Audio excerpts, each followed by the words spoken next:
So breathing is something that is commonly overlooked and somewhat minimized in terms of performance, qualities, attributes, and trainable content as well. So for the sake of that, we like to utilize a lot of breath patterning deliberately in both our warm-up activation periods and then also as a restorative mechanism as well.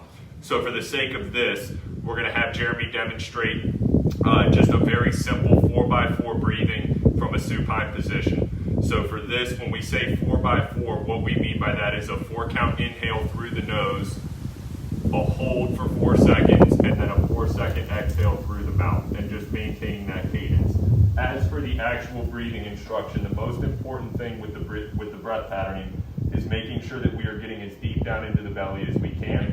And for this, I just try to think about almost like an inner tube around the waistline and trying to have them kind of breathe down and then outward from there into those contact points.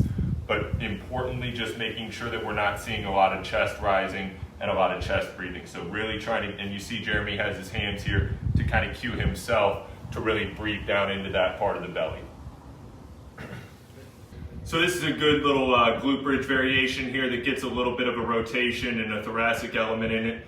So this is just a simple glute bridge plus reach, and what we're going to do is have Jeremy go ahead and lay back. Remember, for our glute bridge, the heel is going to be underneath or inside of the knee. He's going to go ahead and extend the hips here, and then all we'll do is just hold the bridge isometrically and then add some crossbody reaching into it.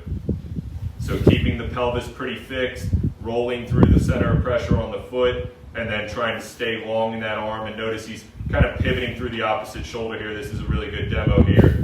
Good scapular control, good reaching pattern. So here we have a sideline windmill with some arm actions. This is a very common movement you've seen probably elsewhere a million times over. A couple of different points of emphasis on this though as we go ahead and get Jeremy into the position here. The first one is we definitely like to do this with a knee block, so whether it's a yoga block or a little brief ball here, something between the knees to help keep the lumbar neutral here. Jeremy's then going to start by clasping the hands, and he's just going to go ahead and open up here. And notice how his eyes follow his hands to kind of account for that cervical rotation as he's going into this opening and closing pattern. So the cool thing about this one is there's a lot of different ways that we can modify this or create variation within this. So opening and closing is perfectly fine, and then we can also do it as kind of a sweeping pattern here. So you notice Jeremy's thumb is down to the ground as he's going through that clock action. And this one is just probably getting a little bit more scapular motion, whereas the first one's getting a little bit more total thoracic motion.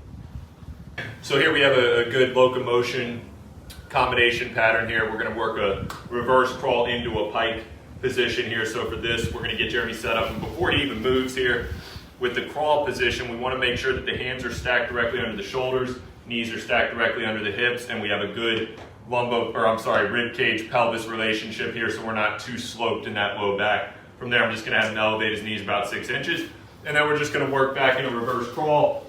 1, 2, 3, and then up and exhale into a pike. Hold in the pike for about a 3 count, and then come back down, reset, and do it again. 1, 2, 3. Notice on the crawl, Jeremy's moving opposite arm, opposite leg with this, and then on the pike, really pressing the hands into the turf and trying to push the ass up and away from the body as far as we can with that exhale. So the world's greatest stretch, another one that we've seen from a lot of different people over the years. For this one, we can also do this as both a dynamic or kind of in that constrained environment, stationary fashion. So we're going to kind of go in between on those here today. But for this one, we'll have Jeremy start with a knee hug.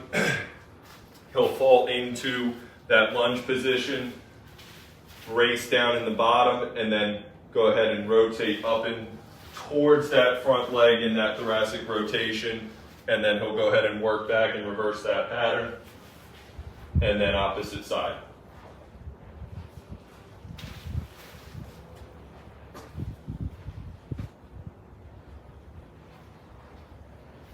So here we're going to do a heavy band T-spine traction, and just a couple of quick disclaimers on this one before we show this.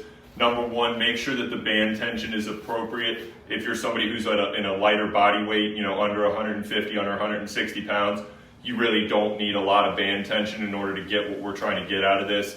Conversely, if you're on the heavier side above 240, 250, you're going to probably need a pretty significant amount of tension here to get a traction component out of this. But with all heavy band and with all traction-based motion, just make sure that you start very slow on this, work your way into it. Don't necessarily feel like you need to go all the way to the end range right out of the gate. Allow your body to kind of guide you into it. So for this, we're going to have Jeremy use a PVC pipe and a pretty heavy band here. This is probably a second or third heaviest band that we have to use. And we're going to have him go ahead and get into a kneeling position here. And the PVC pipe allows him to just kind of moderate from left to right, and then he's just going to kind of duck down into that bent position, and he is totally passive through this, through the arms, just kind of letting the band pull and give him what he needs on it. But then once you get comfortable, kind of adding some of that rocking and left-right motion in there, a little more to the right, a little more to the left, sitting the hips back, sitting forward, and just kind of, again, following what the body feels it needs.